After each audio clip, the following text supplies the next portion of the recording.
رسول اللہ رسول اللہ یا رسول اللہ یا حبیب اللہ۔ الحمدللہ رب العالمین والصلاة والسلام علی سید الانبیاء والمرسلین، اما بعد فاعوذ باللہ من الشیطان الرجیم، بسم اللہ الرحمن الرحیم۔ الصلاة والسلام علیک یا رسول اللہ وعلی آلک واصحابک یا حبیب اللہ، الصلاة والسلام علیک یا نبی اللہ وعلی آلک واصحابک یا نور اللہ۔ باتیں میرے حضور کی ایک دفعہ پھر حاضر ہیں انشاءاللہ تبارک و تعالی، پیارے آقا صلی اللہ تعالی علیہ وآلہ وسلم کے مبارک ناموں کے حوالے سے جو ہمارا ایک تسلسل جاری ہے اسی کو کنٹینیو کریں گے انشاءاللہ تبارک و تعالی۔ آج بھی حضور اکرم صلی اللہ تعالی علیہ وآلہ وسلم کے کچھ مبارک ناموں کے حوالے سے گفتگو کریں گے۔ آپ صلی اللہ تعالی علیہ وآلہ وسلم کے صفاتی ناموں میں سے، آپ کے وصفی ناموں میں سے، آپ کی خوبیوں کو اور آپ کے کمالات کو پیش نظر رکھ کر علماء نے جو نام بیان کیے ہیں ان میں سے ایک نام حضور علیہ الصلوۃ والسلام کا الظاہر ہے۔ ظاہر ہمارے یہاں مشہور ہے، الف لام پھر اس کے بعد وا، جس کو اردو میں زوئیں بولتے ہیں، الف پھر اس کے بعد ہا اور پھر اس کے بعد را، جس کو رے بولتے ہیں اردو میں۔ تو الظاہر، اس کے علماء نے دو معنی بیان کیے ہیں کہ ظاہر کس کو کہتے ہیں۔ ظاہر ایک تو ہمارے یہاں ایک مشہور معنی ہے کہ کسی چیز کا واضح ہونا، بالکل کلیئر ہونا، ایسی ہستی کو، ایسی شخصیت کو یا ایسی چیز اور ایسی بات کو ہمارے یہاں ظاہر کہا جاتا ہے کہ یہ چیز بالکل ظاہر ہے، بالکل واضح ہے، بالکل صاف ہے، اس میں کسی طرح کی کوئی پوشیدگی، کسی طرح کا کوئی شبہ وغیرہ موجود نہیں ہے، ایسا عام طور پہ ہم بولتے ہیں۔ تو ایک معنی عربی زبان کے اندر اس کا یہی ہے۔ نبی کریم صلی اللہ تعالیٰ علیہ وآلہ وسلم کی جو زندگی تھی وہ بالکل ہمارے سامنے ظاہر ہے۔ آپ علیہ الصلوۃ والسلام نے جس طرح کی زندگی گزاری اور آپ علیہ الصلوۃ والسلام کی جس طرح کی سیرت تھی وہ ہمارے سامنے ایسی ظاہر ہے کہ نبی کریم صلی اللہ تعالیٰ علیہ وآلہ وسلم کی جو نبوت ہے، یعنی آپ علیہ الصلوۃ والسلام کا جو اعلان نبوت فرمانا ہے، اس میں اگر جب آپ نے اعلان نبوت فرما دیا تو اس کے بعد آپ کو کسی اور معجزے کی حاجت نہیں، جیسا کہ ہم پیچھے سن کے آ چکے ہیں، بلکہ فقط آپ کی ذات، آپ کی سیرت، آپ کا طریقہ کار آپ کے حق ہونے پر دلیل ہے۔ تو آپ ظاہر و بین ہیں، آپ بالکل واضح حق ہیں، اس لیے آپ صلی اللہ تعالیٰ علیہ وسلم کی ذات کو ظاہر کہا جاتا ہے، یعنی وہ ہستی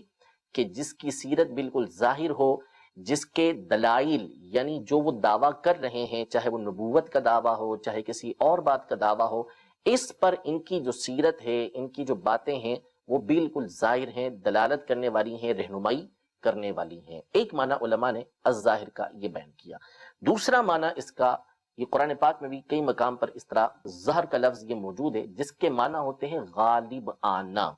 یعنی کوئی کسی کے اوپر غالب آ جائے تو اس وقت اہل عرب بولتے ہیں کہ ظہر فلان علی فلان، کہ فلاں فلاں کے اوپر یہ غالب آ گیا ہے۔ تو ظاہر کا ایک معنی وہ ہستی کے جو غالب ہو۔ تو نبی کریم صلی اللہ تعالیٰ علیہ وآلہ وسلم کو اللہ تبارک و تعالیٰ نے کئی اعتبار سے غلبہ عطا فرمایا کہ آپ صلی اللہ تعالیٰ علیہ وآلہ وسلم کی ذات گرامی، جس نے اللہ تبارک و تعالیٰ کی دعوت کو عام کیا، لوگوں کو توحید اور رسالت کی طرف بلایا، آخرت کا جو راستہ دکھایا، اس راستے نے اور نبی کریم صلی اللہ تعالیٰ علیہ وسلم کی دعوت نے یہ غلبہ حاصل کیا، یعنی آپ صلی اللہ تعالیٰ علیہ وآلہ وسلم کا جو دین ہے یہ دوسرے ادیان کے اوپر غالب آیا۔ اب غالب آنا یہ اپنی حقانیت کی وجہ سے، اپنے دلائل کی وجہ سے اور سچائی کی وجہ سے، یعنی دین اسلام ایک ایسا دین ہے جو عین فطرت کے مطابق دین اور اللہ تبارک و تعالیٰ کا پسندیدہ دین ہے، اللہ تبارک و تعالیٰ کا، جس کو اللہ تبارک و تعالیٰ نے لوگوں کے لیے پسند کیا، وہ دین ہے۔ اس اعتبار سے جب ہم دین اسلام کی تعلیمات کو دیکھیں گے تو وہ آپ کو غالب نظر آئیں گی، اور اللہ تبارک و تعالیٰ نے اس دین کو غلبہ عطا فرمایا اور مسلسل یہ دین غالب ہی آتا جاتا ہے۔ اب یہ ایک الگ بات ہے کہ جو دین اسلام کے ماننے والے ہیں اور اپنی بدعمالی کی وجہ سے، دین کی تعلیمات سے دوری کی وجہ سے، دین پر عمل نہ کرنے کی وجہ سے، دنیا کے اندر پڑ جانے کی وجہ سے، اپنی نفسانی خواہشات کے پیچھے چلنے کی وجہ سے، خود غرضی کی وجہ سے، ان تمام معاملات کی بنیاد پر وہ پیچھے رہ گئے، یہ ایک الگ چیز ہے۔ مسلمان کا پیچھے رہ جانا، مسلمان کا مغلوب ہو جانا، یہ ایک الگ بات ہے، لیکن جو دین کی تعلیمات ہیں وہ سب کے اوپر غالب ہیں۔ اور آج بھی جب سلیم الفطرت شخص دین اسلام کی تعلیمات پر غور و فکر کرتا ہے تو اس کو مانے بغیر کوئی چارہ نہیں ہوتا ہے۔ ہمارا موضوع نہیں ہے، لیکن فقط اس ظاہر کے معنی کو بیان کرنے کے لیے میں نے آپ کے سامنے بیان کیا کہ ظہور ظاہر کا ایک معنی یہ بیان کیا گیا کہ جو دوسروں کے اوپر غالب آئے، تو چونکہ نبی کریم صلی اللہ تعالیٰ علیہ وآلہ وسلم کا جو دین ہے وہ سب کے اوپر غالب آیا، اس اعتبار سے نبی کریم صلی اللہ تعالیٰ علیہ وآلہ وسلم کو الظاہر کہا جاتا ہے۔ قرآن پاک میں اللہ تبارک و تعالیٰ ارشاد فرماتا ہے هو الذی ارسل رسولہ بالہدی ودین الحق لیظہرہ علی الدین کلہ، کہ وہی اللہ ہے کہ جس نے اپنے رسول کو ہدایت کے ساتھ بھیجا اور دین حق کے ساتھ بھیجا تاکہ اس دین کو تمام کے تمام دینوں کے اوپر غالب کر دے۔ قرب قیامت میں تو بہرحال دین اسلام ہی سب چیزوں کے اوپر غالب ہوگا۔ ابتدائی اسلام کے اندر بھی دین اسلام یہ غالب ہی تھا، اب بھی دین اسلام الحمدللہ اپنی حقانیت کے اعتبار سے یہ غالب ہی غالب ہے۔ اور نبی کریم صلی اللہ تعالیٰ علیہ وسلم کی ذات گرامی کو اللہ تبارک و تعالیٰ نے تمام کے اوپر فضائل و کمالات کے اعتبار سے غلبہ عطا فرمایا کہ جو کمالات، جو فضائل اللہ تبارک و تعالیٰ نے حضور اکرم صلی اللہ علیہ وسلم کو عطا فرمائے وہ کسی دوسرے کو حاصل نہیں ہوئے۔ الظاہر، یہ نام آج ہم نے نبی کریم صلی اللہ تعالیٰ علیہ وسلم کا سنا اور اسی اعتبار سے کچھ باتیں ہم نے سماعت کی۔ نبی کریم صلی اللہ تعالیٰ علیہ وآلہ وسلم کا ایک نام نامی العصمت ذکر کیا گیا، عصمہ، الف لام، پھر اس کے بعد عین، پھر صاد، پھر اس کے بعد میم اور پھر اس کے بعد گولتا، العصمت۔ نبی کریم صلی اللہ تعالیٰ علیہ وسلم کے اس نام کا معنی کیا ہے؟ عصمت یہ بولتے ہیں کہ جو کسی کو کسی چیز سے بچانے والا ہو۔ حضور اکرم صلی اللہ تعالیٰ علیہ وسلم کے اس نام نامی کا معنی دو طرح علماء نے بیان کیا ہے کہ عصمت کا ایک معنی ہے عاصم، یعنی وہ ہستی کہ جو دوسروں کو بچانے والی ہے، محفوظ رکھنے والی ہے، ان کی مشکلات کو دور کرنے والی ہے، ان کی پریشانیوں کو دور کرنے والی ہے، ایسی ہستی کو عاصم کہا جاتا ہے۔ علامہ محمد بن یوسف شامی صالحی رحمۃ اللہ تعالی علیہ سبل الہدی والرشاد میں ارشاد فرماتے ہیں عصمت کا معنی کہ الذی یستمسک الاولیاء بحبل کرامتہ ویلوذ العصاة بحما شفاعتہ صلی اللہ تعالی علیہ وسلم، یعنی عصمت جب ہم عاصم کے معنی میں لیں گے تو مطلب یہ ہوگا کہ آپ علیہ الصلوۃ والسلام کی ذات گرامی وہ ہے کہ جن کی کرامت یعنی جن کے فضائل، جن کی شخصیت، جن کی ہستی کی رسی سے اولیاء کرام مضبوطی کے ساتھ اس کو تھامے رہتے ہیں اور اس بنیاد پر بلند مرتبے حاصل کرتے ہیں، اور جو گنہگار ہیں وہ نبی کریم صلی اللہ تعالیٰ علیہ وآلہ وسلم کی شفاعت کی پناہ پاتے ہیں۔ یعنی عاصم وہ ہوتا ہے کہ جو دوسروں کو بچانے والا۔ تو اولیاء کرام نبی کریم صلی اللہ تعالیٰ علیہ وآلہ وسلم کی جو کرامت کی رسی ہے اس کو جب مضبوطی سے پکڑ کے رکھتے ہیں تو پھر وہ گرنے سے محفوظ رہتے ہیں، وہ اپنے مقام پر باقی رہتے ہیں۔ ایسا نہیں ہوتا کہ اپنے مقام سے گر جائیں، کیونکہ ان کو بچانے والی ذات نبی کریم صلی اللہ تعالیٰ علیہ وآلہ وسلم کی ذات ہوتی ہے۔ اور گنہگار جو ہوتے ہیں، جو اپنے گناہوں کی وجہ سے جہنم کے مستحق ہو چکے ہوتے ہیں، تو وہ حضور اکرم صلی اللہ تعالیٰ علیہ وآلہ وسلم کی شفاعت کی پناہ کے اندر آتے ہیں، تو یوں نبی کریم صلی اللہ تعالیٰ علیہ وسلم ان کو بچانے والے عاصم ہوتے ہیں۔ اس اعتبار سے العصمت کا معنی یہ ہے کہ آپ صلی اللہ تعالیٰ علیہ وآلہ وسلم دوسروں کو مصیبت سے، پریشانیوں سے بچانے والے ہیں۔ بعض علماء نے العصمت کا معنی المعصوم کیا ہے، یعنی وہ ہستی کہ جو گناہوں سے معصوم ہے، جن سے اللہ تبارک و تعالیٰ نے گناہوں کو روک دیا کہ اب ان سے گناہ ہو ہی نہیں سکتے۔ یعنی انبیاء کرام علیہ السلام کی تمام کے تمام اسی طرح ہیں کہ نہ نبوت کے اعلان سے پہلے، نہ جن کو نبوت بعد میں ملی، وہ نبوت ملنے سے پہلے نہ بعد میں کسی طرح وہ کبیرہ گناہوں میں، صغیرہ گناہوں میں جان بوجھ کے کبھی بھی نہیں پڑتے، یعنی گناہوں سے پاک ہیں۔ نبوت کے اعلان سے پہلے بھی یہ کسی طرح کا کوئی صغیرہ گناہ بھی نہیں کیا کرتے تھے۔ تو اس اعتبار سے یہ معصوم ہے کہ اللہ تبارک و تعالی نے ان کو گناہوں سے معصوم کر دیا کہ ان سے گناہ سرزد نہیں ہوتے۔ تو عصمت کا ایک معنی معصوم، یعنی وہ ہستی کہ جس سے گناہ صادر نہ ہوں۔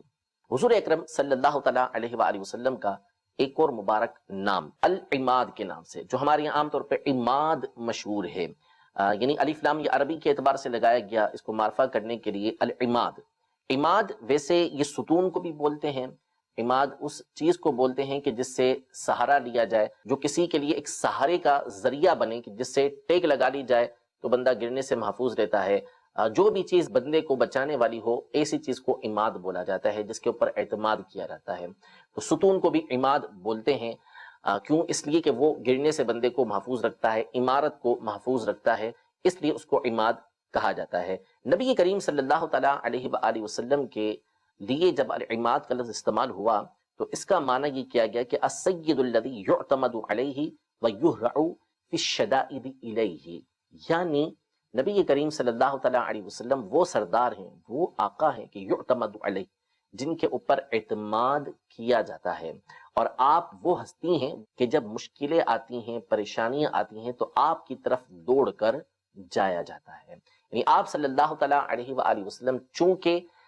گرنے سے بچانے والے ہیں، تو آپ علیہ الصلوۃ والسلام کی بارگاہ میں جو حاضر ہو جائے یا آپ علیہ الصلوۃ والسلام کی محبت میں جو وارفتہ ہو، جو نبی کریم صلی اللہ علیہ وسلم کے طریقہ کار پر عمل کرنے والا ہو، تو پھر وہ گرتا نہیں ہے، بلکہ نبی کریم صلی اللہ تعالیٰ علیہ وآلہ وسلم کی برکت سے سنبھلا رہتا ہے، آپ کی ذات کی برکت سے سنبھلا رہتا ہے۔ اور جب پریشانیاں آئیں، مصیبتیں آئیں، تو پھر نبی کریم صلی اللہ تعالیٰ علیہ وآلہ وسلم کی طرف رجوع کیا جاتا ہے، اور آپ اللہ تبارک و تعالیٰ کی دی ہوئی قدرت سے، اللہ تبارک و تعالیٰ کے اذن سے پریشانیوں کو دور کرتے ہیں۔ صحابہ کرام علیہ رضوان کے بہت سارے ایسے واقعات کتابوں میں موجود ہیں، اور اپنے پچھلے سلسلوں کے اندر ان کو بیان بھی کر چکے ہیں کہ کس طرح صحابہ کرام علیہ رضوان مشکل کے وقت میں نبی کریم صلی اللہ تعالیٰ علیہ وآلہ وسلم کی بارگاہ میں حاضر ہوئے، اور نبی کریم صلی اللہ علیہ وسلم نے ان کی مشکلات اور پریشانیوں کو دور فرما دیا۔ تو علامہ شامی صالحی رحمۃ اللہ تعالیٰ علیہ سبل الہدی والرشاد میں فرماتے ہیں کہ عماد کا معنی ہے السید الذی یعتمد علیہ ویہرع فی الشدائد الیہ،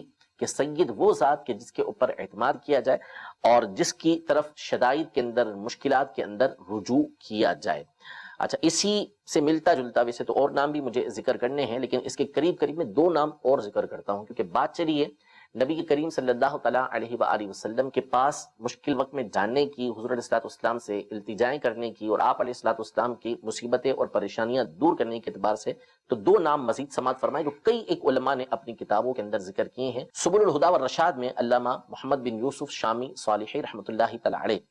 اور علامہ جلال الدین سیوطی شافعی رحمۃ اللہ تعالیٰ علیہ یہ بھی ذکر کرتے ہیں نبی کریم صلی اللہ علیہ وسلم کا ایک نام ہے الغوث۔ الغوث،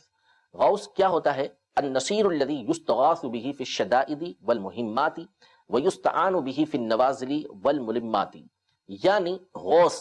اس مددگار کو بولتے ہیں کہ جس کے ساتھ شدائد میں مدد طلب کی جاتی ہے، جس سے مشکلات کے اندر مدد طلب کی جاتی ہے، بہت غم میں ڈالنے والی چیزوں کے اندر مدد طلب کی جاتی ہے، اور جب پریشانیاں مصیبتیں آتی ہیں، نئی نئی مصیبتیں آ رہی ہوتی ہیں، تو اس وقت ان سے پناہ مانگی جاتی ہے، ان سے مدد طلب کی جاتی ہے، تو ایسی ہستی کو الغوث کہا جاتا ہے۔ یہ آج کے بزرگ نہیں ہیں، یہ علامہ جلال الدین سیوطی شافعی رحمۃ اللہ تعالیٰ علیہ کے شاگرد ہیں، اور خود علامہ سیوطی رحمۃ اللہ تعالیٰ علیہ نے بھی نبی کریم صلی اللہ علیہ وسلم کا یہ نام ذکر کیا ہے۔ تو بہت سو کو اس حوالے سے بڑے وسوسے آتے ہیں کہ غوث تو صرف اللہ تبارک و تعالیٰ کی ذات ہے، کسی دوسرے کو غوث یا غوث اعظم وغیرہ کیسے کہہ سکتے ہیں؟ تو یہ وسوسے بہرحال اگر ہمارا سلسلہ مسلسل کوئی دیکھ رہا ہو تو بہت سارے وسوسے اس کے دور ہو گئے ہوں گے کہ بہت سارے نام کہ جو اللہ تبارک و تعالیٰ کے ہیں وہ نبی کریم صلی اللہ تعالیٰ علیہ وآلہ وسلم کے لیے بھی ذکر کیے گئے ہیں۔ الغنی ہے، العظیم ہے، الجلیل ہے، الجبار ہے، العزیز ہے، المؤمن ہے، یہ سارے نام اللہ تبارک و تعالیٰ کے بھی ہیں، اور نبی کریم صلی اللہ تعالیٰ علیہ وآلہ وسلم کے بھی یہ نام ہیں۔ میں بیان کر چکا ہوں کہ علامہ نبہانی رحمۃ اللہ تعالیٰ علیہ نے 80 سے زائد وہ نام ذکر کیے ہیں کہ جو اللہ تبارک و تعالیٰ کے بھی ہیں اور نبی کریم صلی اللہ تعالیٰ علیہ وآلہ وسلم کے بھی ہیں، لیکن ہمیشہ یہ بات ملحوظ خاطر رہنی چاہیے کہ جب اللہ تبارک و تعالیٰ کی صفات کی بات ہوگی، اس کے صفاتی ناموں کا تذکرہ ہوگا، تو اس کا معنی اس کی ذات کے اعتبار سے ہوگا، اور بندوں کے لیے جب وہ نام ذکر کیا جائے گا تو اس کا معنی بندوں کے اعتبار سے ہوگا۔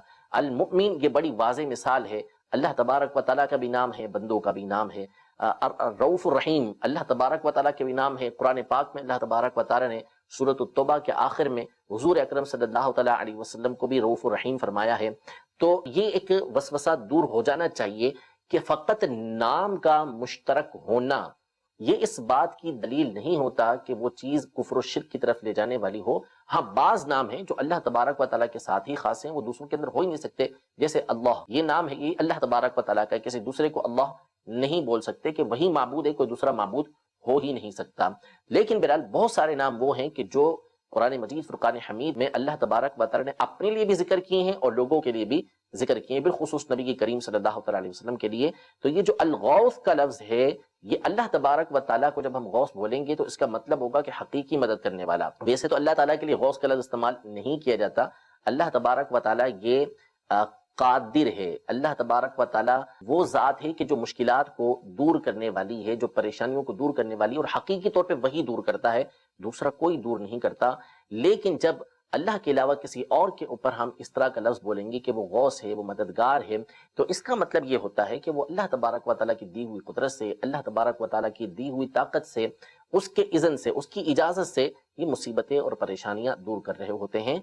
اس کا شرک و کفر سے کوئی تعلق نہیں ہے۔ شرک و کفر اس صورت میں بنے گا جب کہ ان کو اپنا حقیقی مددگار سمجھا جائے، ان کو خدا سمجھا جائے، ان کو عبادت کے لائق سمجھا جائے، ورنہ ایسا کچھ بھی نہیں ہے۔ تو بہرحال نبی کریم صلی اللہ تعالیٰ علیہ وسلم کا ایک نام علماء نے الغوث ذکر کیا ہے، اور اس کا معنی ہوتا ہے وہ ہستی کہ جو مدد فرمانے والی ہے۔ رب تبارک و تعالیٰ ہم سب کو نبی کریم صلی اللہ تعالیٰ علیہ وآلہ وسلم کے مبارک ناموں کی برکت عطا فرمائے، آپ صلی اللہ تعالیٰ علیہ وسلم کے طریقہ کار پر ہم سب کو عمل پیرا ہونے کی توفیق عطا فرمائے، آمین بجاہ النبی الامین صلی اللہ تعالیٰ علیہ وآلہ وسلم۔ رسول اللہ، رسول اللہ،